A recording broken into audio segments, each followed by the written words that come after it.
Oh, hello everyone. It's Susie from Esoteric Trading Solutions. I hope you're all well. I hope you're looking after yourself, being kind to yourself, looking after your putty cats, your beautiful animals, being kind to people in the world just to make this place a better place. Also being kind to your family and friends. Today I thought I'd answer this question from A.NOLTE. I thought it was a really interesting question, and it got me thinking about just the future and the banks and just what this person said, Mr. Nolte or Ms. Nolte, about how do I see the banks in the future, the institutions, they have been of the elite. They don't want normal people to be powerful. So banks like Deutsche Bank and the central banks belong to the past, I guess. The future in the 5 years will hopefully be more decentralized. Do you see a future for Ripple without the banks? And I thought it was quite a good question. So let me try and answer that for you. Obviously, we've got the obligatory disclaimer, but let's just answer these questions because I thought it was really interesting. So the questions I'm going to answer are the banks, what are their future in the next 5 years? Will there be more decentralization? And do you see a future for Ripple without the banks? So the first thing I want to start with is, how many banks are there in the world? And what do I think, what's my personal opinion to what I think is going to happen? So according to different studies and different data sources, and you can see those data sources there, which I won't repeat, it looks like there's something like about 32,000 to 48,000 banks in the world.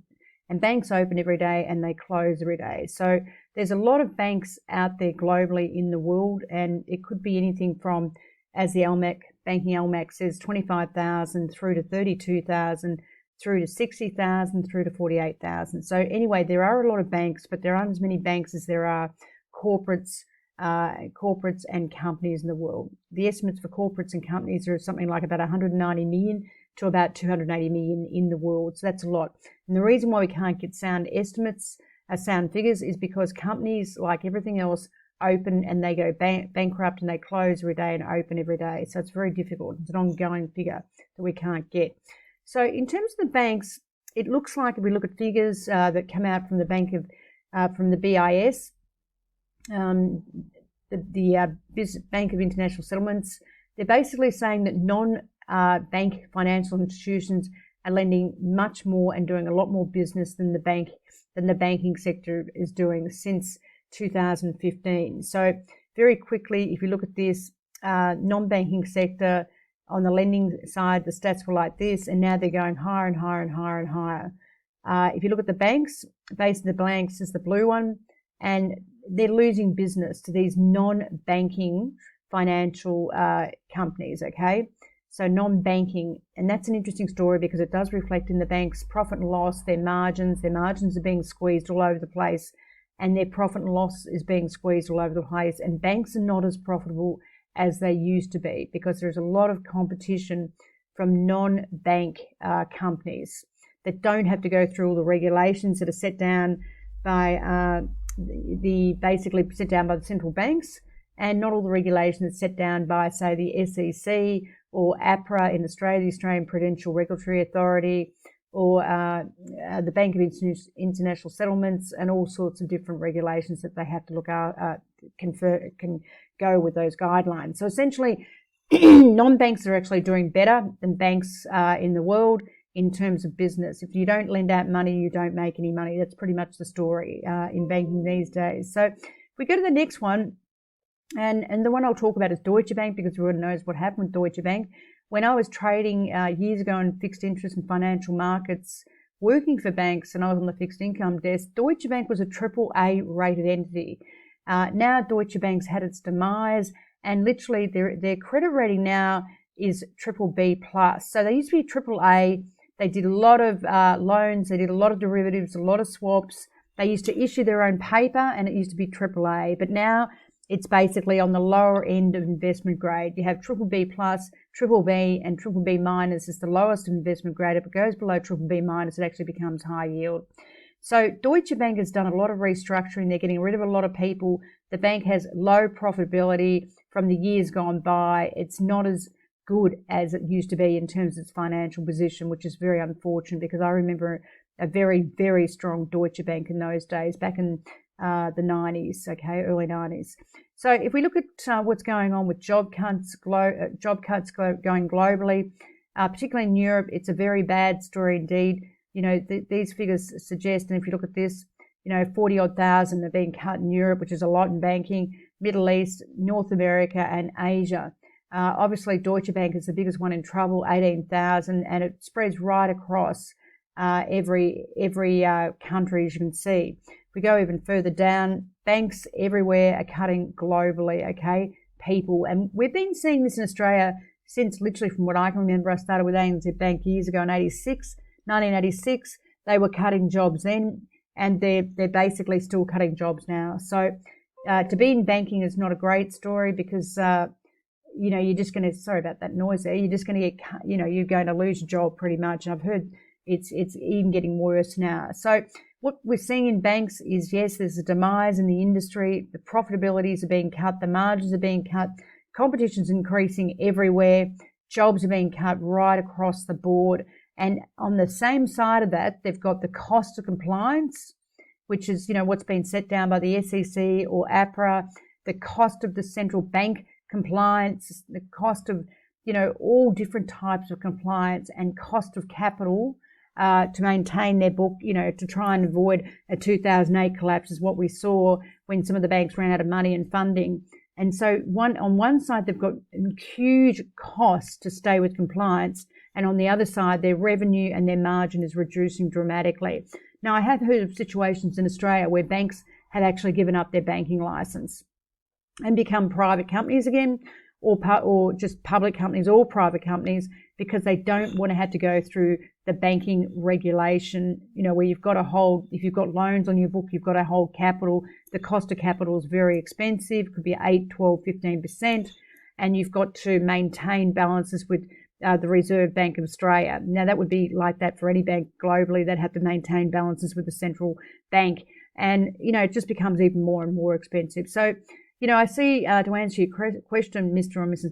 Nolte, I see a situation where banks could even give up their banking license because it's just becomes so inefficient to run a business and so costly to run a business when, you know, you've got non-banking companies that don't have to go with regulation, that are actually outstripping the revenue line, you know, increasing their margins and getting the bank's customers and making a lot of money, but they don't have to comply with regulation or all the costs of compliance like the banks do. So I think that will be a movement where banks will give up some of their licenses. Unfortunately, if they do, they'll lose some of their funding, but it's going to be an absolute evolution. Also, banks, as you know, are using very old legacy systems, old technology like SWIFT, and they're not moving very quickly at all. It's a big, big problem for the banks. There's no doubt about it. Deutsche Bank, again, you know, it looks very bad. It used to be a great bank. And, you know, this lady here, Anne Boyden, was interviewed, and basically she literally said it's easier to start a new bank than to fix an old one. There's a crisis in the banking industry, and now it starts obviously with blockchain. Blockchain is the most revolutionary money change on the horizon, and will make a huge difference across the fintech sector. And I agree with what this lady said, and Bowden from Starling Bank. Blockchain, if you don't get into blockchain, you're going to be left behind. You're going to be literally left behind. Distributed ledger technology is a subset of blockchain, and if the banks don't, you know, utilize this technology now, in the next 1 to 5 years, you either integrate and utilize and get onto the tech. If you're behind the tech, you're going to just die a long, slow death, like we've seen with Deutsche Bank and a lot of the other banks out there. It's not a very pretty picture, I have to say. So, as I said, the demise of the traditional banking, you've seen companies like Square, Circle, Revolt. Some of them don't have banking licenses. They don't have to. They're incredible. They have cryptocurrency offerings. Clients are doing more cryptocurrency today. Yes, we have apps and things like that. But again, some of the apps are based on the old banking payment infrastructure, all right, of SWIFT. And we know that SWIFT, like I've said before, is an old horse and buggy. And Ripple, its system of payments is the speedboat, is the the incredible fast car, or whatever you want to call it. I don't even know what fast cars are. But, you know, the reality is SWIFT even though they're using some of Ripple's drivers to make their payments quicker, they're an old horse and buggy, seriously. It's like putting a speedboat or the fastest car on top of the horse and buggy, I have to say. So decentralized digital currencies and the technology has revolutionized the banking payment system. And if the banks don't integrate and take it on, they're just going to be literally left behind for the next 1 to 5 years, as far as I'm concerned. The banking world really is from the last century. It's dying a very slow death. It's behind the technology curve. Margins, as I said, are being squeezed, and if they don't take on blockchain, they're literally going to start losing all their business. And that's, to me, that is just a given, the way I see it. Yes, they might be taking on some trade finance, or they might be working with other banks in collaboration for blockchain, but the reality is, if they don't integrate soon in the next year or so, they're going to start, and we're seeing it already, they're starting to lose their own businesses, they're starting to lose their own volume of loans they're writing to non-banks, or fintechs as I call it. So if they don't adapt, they're dead in the water. There's no doubt about it, okay? And, it goes on with Anna Botten, who says the same thing, from Executive Chairman of Banco Santander, who have taken on Ripple's technology. They've said the same thing. If you don't get into it, when it's so cheap, transparent and fast, and you can do literally thousands and millions of transactions within seconds, you're just going to be lost in the water, and you're just going to die a very slow death. Even the Financial Stability Report said that digitized, DL2 distributed technology is the best in the world, and it could actually reduce volatility in financial and fiat markets. Okay, so it's just a given as far as I'm concerned. Absolutely. Again, the banks have this huge problem with regulation, know your client rules, anti-monetary laundering regulations. And this is it. If you're not a bank, you don't have to worry about this. Okay, you can be a Ripple and do your transactions very easily and fast in seconds, and not have to worry about the regulation and the compliance that banks have to go through. Okay, and what we're also seeing, smaller countries are quicker to adopt distributed ledger technology than the large countries. And we're seeing that in countries like Australia, which are quicker to adopt these technologies. Switzerland the same, rather than something like the US or whatever it might be. Australia is adopting the technology very quickly, and also we've seen it in their major bank system, where there's only 4 major banks.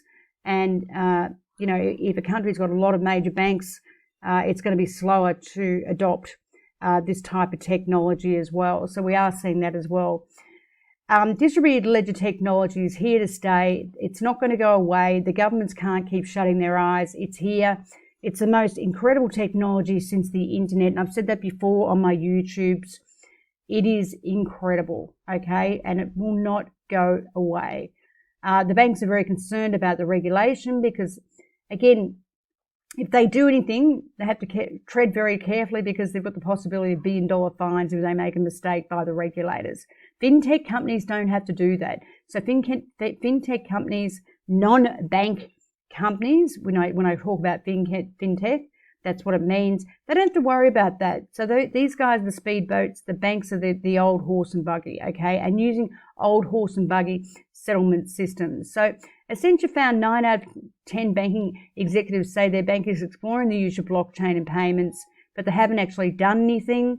And the thing is, the problem is they have to coordinate themselves with other banks, and that is a big problem for them, because, they don't want to tell other banks what they're doing. So they are coordinating with other banks, but it is a big problem for them in terms of what they're doing. So let's just quickly quicken this up, because I always tend to go too long, seriously.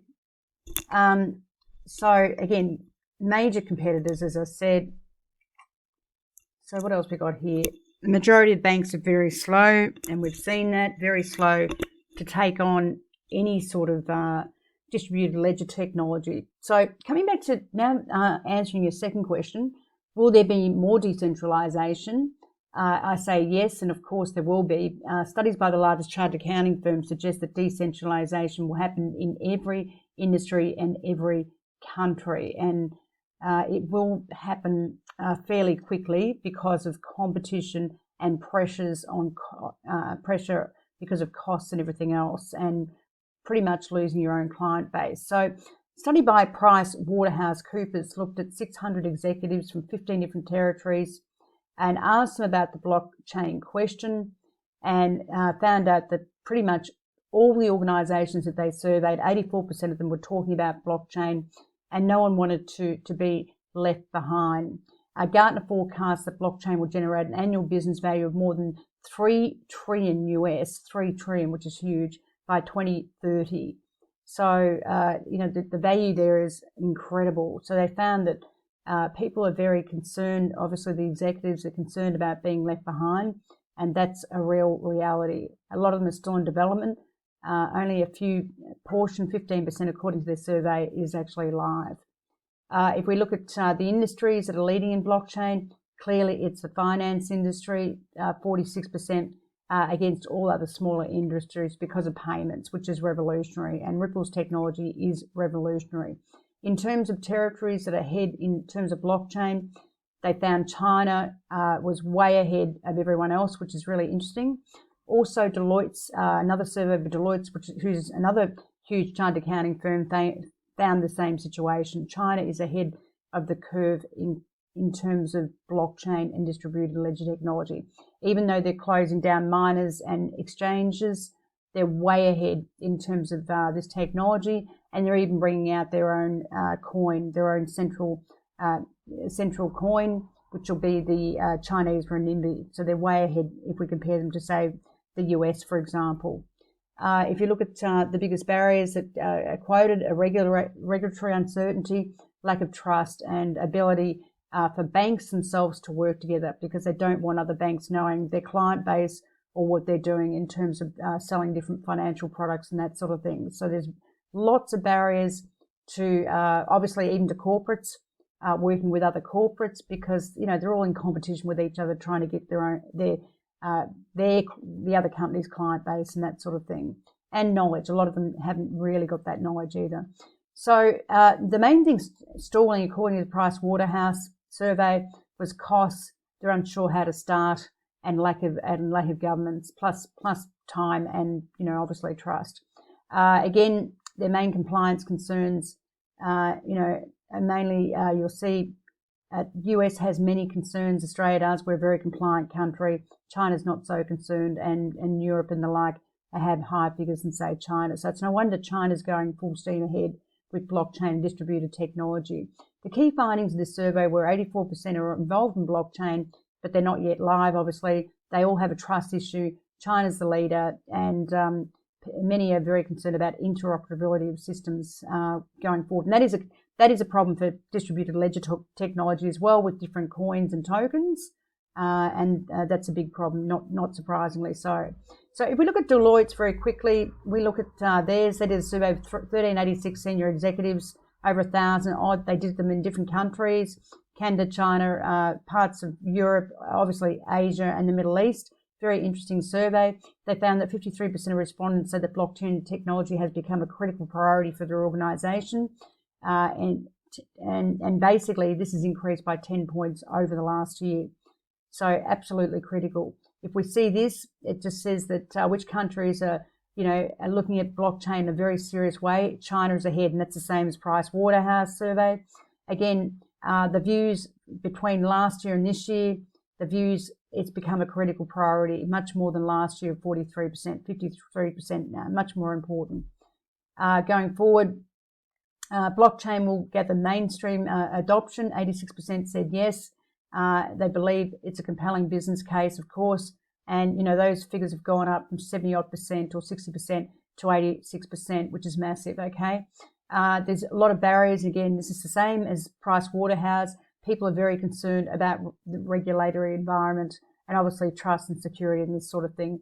Always pretty much the same. So we know where business is thinking, and so we know that distributed technology is going to be taken on a lot faster pace in the next year. That's a given. So where do I see Ripple, answering your third question, where do I see Ripple for the future? Do I see Ripple without the banks? Ripple themselves could become a bank, they could become an exchange, they could become anything. Ripple actually doesn't need the banks. As I said before, there's 190 million to 280 million companies in the world, and Ripple could operate without the banks, literally. They don't need the banks to do what they're doing, okay? Because their technology involves them and involves their internal system or the cryptocurrency exchanges. So there are a lot of companies in the world to actually generate Ripple with incredible profitability and even make Ripple #1 coin within the whole system of the world. We all need Ripple, even individuals, because it's the fastest payment system in the world in terms of technology, the cheapest and the quickest. And anyone that says that Ripple's a scam or anyone that says you don't need Ripple have blinkers on. Everyone has a bank account, everyone.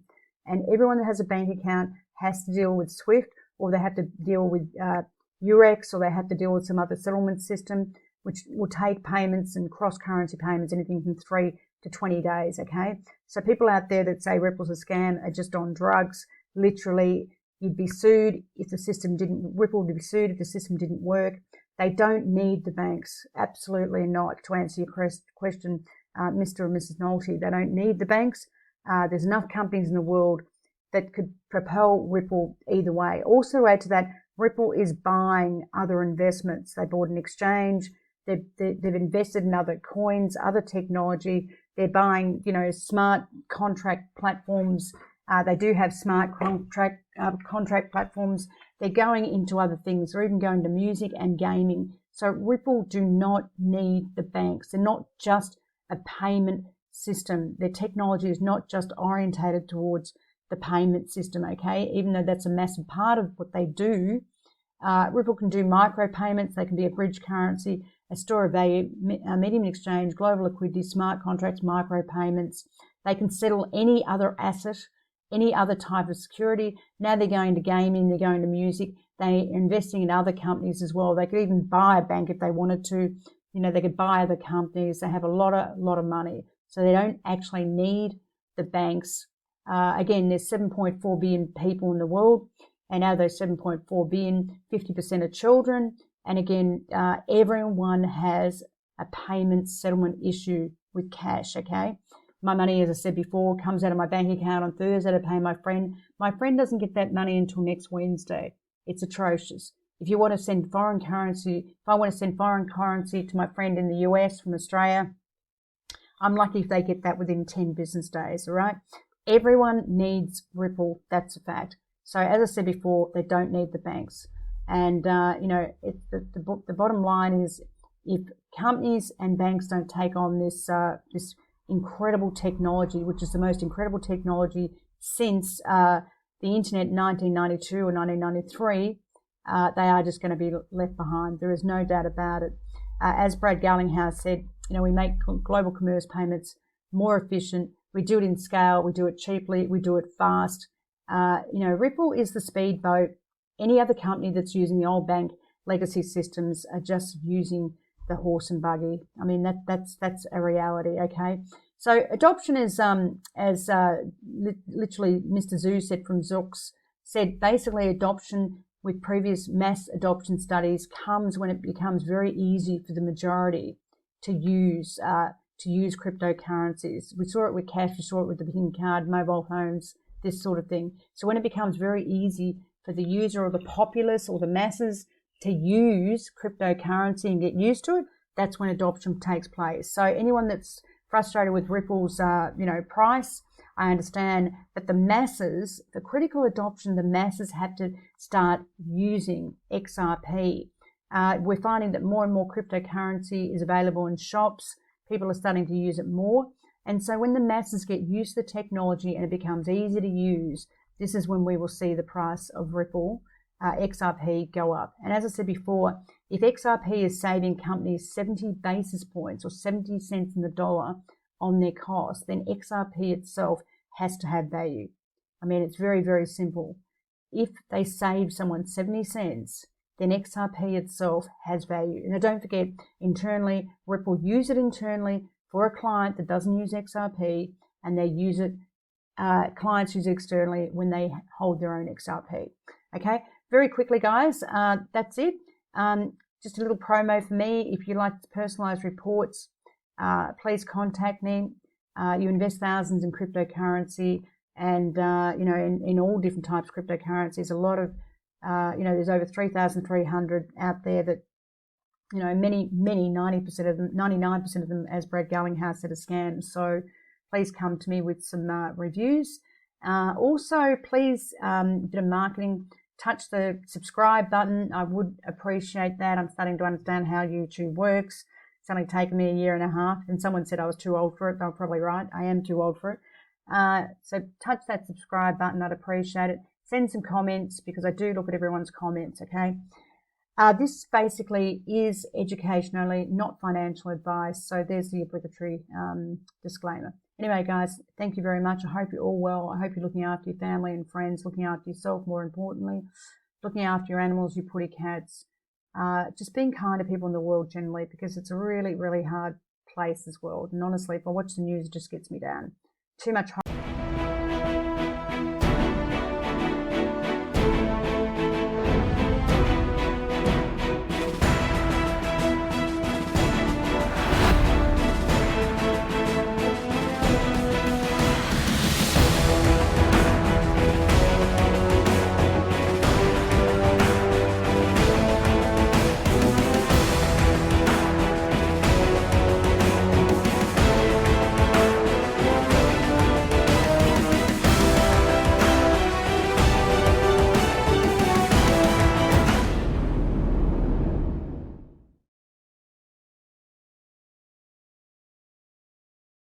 horror in the world. So please take care, and I'll talk to you again very soon. Thank you. I'm Susie.